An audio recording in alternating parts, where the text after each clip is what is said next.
아베 일본 총리의 자문역이 지난해 중국에서 북한 고위 관료와 회동을 한 것으로 알려졌습니다.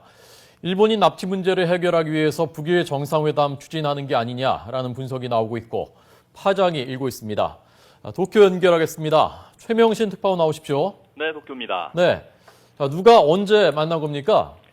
네, 북한 측과 접촉한 사람은 지난해 5월 북한을 방문해 화제가 됐던 이즈마 이사오 내각 광방 참여입니다.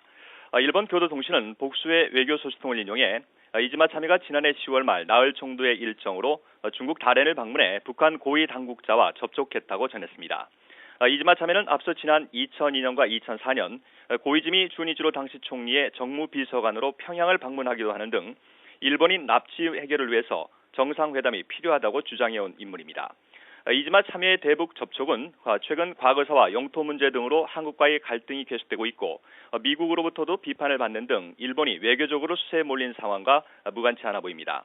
일본 정부는 일단 대북 접촉 사실을 부인하고 있지만 아베 총리가 납치 문제를 어떤 수단을 동원해서라도 해결하겠다고 공언한 만큼 북한과의 관계 개선에 적극 나설 개연성이 큰 것으로 분석되고 있습니다.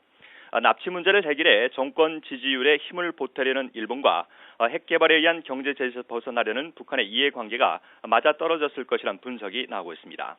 교도통신은 이즈마 참여가 북일 정상회담 개최 외에도 현재 경매에 나온 도쿄 조선총련 건물이란 해결 방안도 논의했을 가능성이 높은 것으로 보고 있습니다.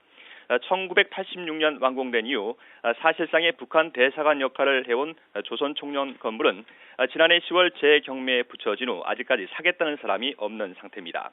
하지만 이즈마 참여의 대북 접촉이 사실로 밝혀질 경우 한미일 간의 대북 공조 체제는 크게 훼손될 것으로 보입니다. 6자 회담 재개 조건을 놓고 선 대화를 주장하는 북한에 맞서 한미일이 실효성 있는 선 비핵화 조치를 강조하고 있는 상황에서 일본의 독자적인 대북 접근은 삼각 공조 체제를 뿌리채 뒤흔들 가능성이 높기 때문입니다.